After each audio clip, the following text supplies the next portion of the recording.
Però qualsiasi cosa che succederà in qualche modo è un equilibrio, questo è il primo punto, porta degli insegnamenti di equilibrio, porta degli insegnamenti di qualsiasi cosa succeda anche in negativa, che tu porta degli insegnamenti di equilibrio, perché è un sistema perfetto di equilibrio. Dall'altra parte può essere drammatico, leggiamo un attimo quello che ci è successo prima, come stavamo caricando questo. Sicuramente abbiamo diversi segni e sintomi che dicono che ci sono delle parti, diciamo, eccessive, disfunzionali che dovevamo capire. Per esempio, non volevamo fermarci. Sì. Un mio caro... Sai, ti viene la febbre anche, ti ammorbidisci, no? Quando sei a casa dici, beh, non è il momento che mi do una calmata. Cioè, il fermarsi in qualche modo lo fa la natura, come la natura arriva l'inverno e si ferma. Ecco, noi non ci fermiamo mai, non seguiamo questo bioritmo. Non è facile ascoltarsi e sentire cosa succede dentro, però quando arrivano queste cose non arrivano mai per male. Tutta la natura ha un suo processo di equilibrio. Se riusciamo a capire l'insegnamento, diamo valore a tutto quello che sta arrivando. Osserviamo come stiamo vivendo in questo periodo e allora il corpo ci dà una dritta su questo. Sicuramente un corpo forte, sano, centrato, equilibrato ci può aiutare, quindi la pratica fisica è fondamentale, pratica energetica fisica. E poi pratica mentale dell'ascolto, consapevolezza, di percezione. Però ecco, quello che ho capito io è che ogni cosa che mi è successa anche di negativo derivava dai processi interni di distonia, di tensione, di scontro dentro di me. Lo scontro interno chiama lo scontro esterno. Arrivare a un certo punto, no? Quando tu, per esempio, facciamo un esempio stupido, hai rabbia, tensione, una cosa non è digerita, non vedi l'ora di trovare qualcuno per scaricare su questa roba qui, che può essere tua moglie, i tuoi figli, qualcuno, no? Se hai vicino, primi, poi sono gli amici, cioè per una cazzata, chi è che ha lavato i piatti qua? Com'è che c'è una cosa da fare? Ecco, ti incazzi per una roba, in realtà se tu ascolti, sei stufo, sei stanco, non ti sei preso gli spazi opportuni, bla bla bla bla, ma sei tu che hai fatto la lista nera. Perché se tu ti prendevi gli spazi opportuni, se tu delegavi, se tu lasciavi i piatti anche così, se tu andavi fuori e ti sentivi bene con te, con chi ce la devi avere? Non è che la lista nera si crea. Quindi è sempre un processo nostro, è il nostro processo che vogliamo scaricare. Allora, quando scarichi qualcuno, trovi qualcuno che si incazza con te anche lui, ecco l'affinità, e quindi trovi finalmente una situazione dove puoi sfogare questa cosa. Questa però è una forma di equilibrio, anche questa.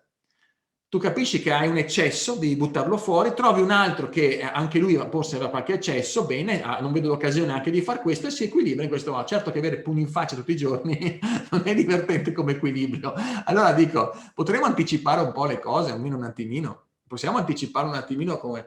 Ecco, questa meditazione dovrebbe servici di anticipare tutte le forme pensiero che dicono che se continui così vai in quella direzione. E infatti, e finisco con questo dire, il saggio o il maestro delle arti, diremo così, è colui che quando arriva di fronte a una sfida neanche si muove, è talmente nel controllo, nella gestione di tutto quello che succede, che l'avversario, percependo questo, cambia strada.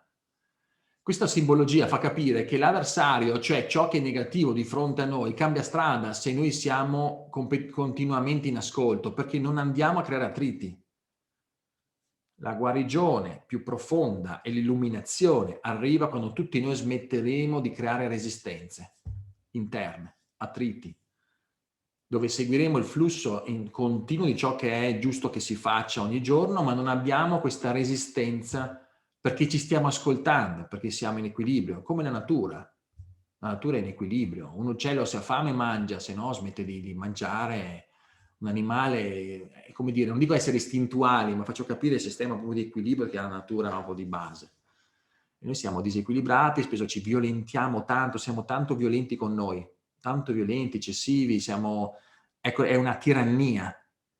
Se voi poteste proiettare il tiranno che è dentro di voi, che vi dice fai questo, no, ma perché non fai quest'altro, no, ma vedi come te, no, devi fare, altro detto quella roba lì, sai, cioè se potessimo esprimere, no, sotto forma di fumetto, cosa viene fuori di dentro di noi, cosa ci dice, tu diresti, ma che cazzo è sta roba, cioè, ma chi siete, cosa volete da me, no? Chiamiamoli voci pretenziose, sono delle voci pretenziose, pretendono in continuo. Ecco, oltre alla preghiera al mattino e oltre a che ho messo anche la luce, vi do un'altra piccola chicca che è bellissima. Incominciate a ascoltare le voci pretenziose. È una tecnica sciamanica questa, voci pretenziose. Cioè, allora tu dici, ma no, sono sempre le mie voci. No, piano, noi non siamo un'unità, noi siamo diverse cose. Fai finta che tu sei diverse personalità. C'è una Monica che è una brava ragazza, c'è una Monica ribelle, c'è una Monica, che ne so, ognuno di voi, no? Come la Laura, la Barbara, eccetera, ognuno di noi e io abbiamo diverse parti. Bene, in queste parti c'è una parte saggia che si lega al cuore, che noi sentiamo che è la cosa giusta, potremmo dire la via del cuore. Cosa devo fare adesso? Ciò che il cuore ti suggerisce, questo è giusto, questo è vero, questo è buono. Il cuore suggerisce sempre cose giuste, però diciamo non è facile sentire quella voce insieme alle altre, ok? Però iniziamo a dire, ok, quando arrivano delle voci dici, ok, ti fermi un secondo e dici, chi sta parlando? Cioè, è come se in qualche modo tu senti la tua voce che ti dice questa cosa, cerca di osservare dove ti porta questa voce, cosa sta dicendo, no? Come ti sta spingendo, perché cosa, dove dobbiamo andare a finire se seguo te? Cosa dovremmo fare allora? Cioè, crea un dialogo con queste voci pretenziose, inizia a osservarle, inizia a sentirle. E questa è la tecnica, di aumentare la sensibilità, cioè di dire campano d'allarme, c'è una voce che arriva e dice questa cosa, prima di agire e già fare mille robe, cercare un attimo di dire ok, questa qui è una voce pretenziosa che mi impone che cosa? Che ti dice che non sei abbastanza, che dovresti far di più, vedi, ma questa chi è che parla?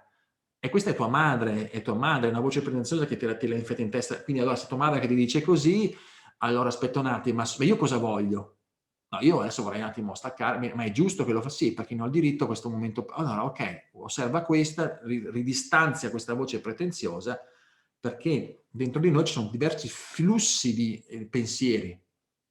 Noi non siamo un pensiero coerente e unico, siamo flussi di pensieri. Essere consapevoli è saper scegliere questi flussi di pensieri.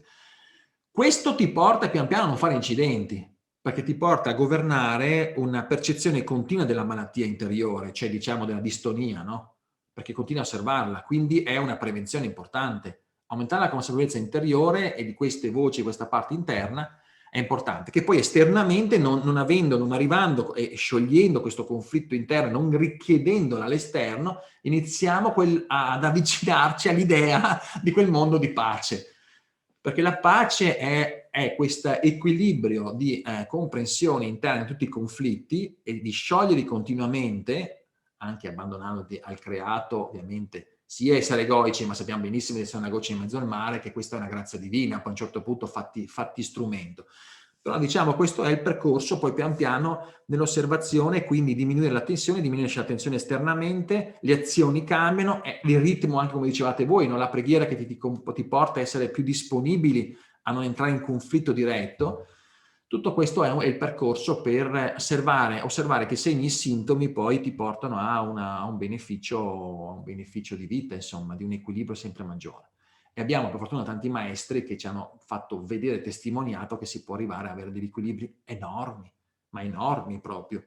Ma infatti non sono più loro, perché ti fai parte di un equilibrio più grande, ma questo si chiama la grande opera nell'alchimia, ma questo è un discorso ancora più avanzato, ma diciamo tendenzialmente partiamo dal piccolo, ascoltando noi, ascoltando tutte le nostre reazioni e quindi aggiungiamo a tutto questo anche la voce pretenziosa. Ok, grazie a tutti intanto.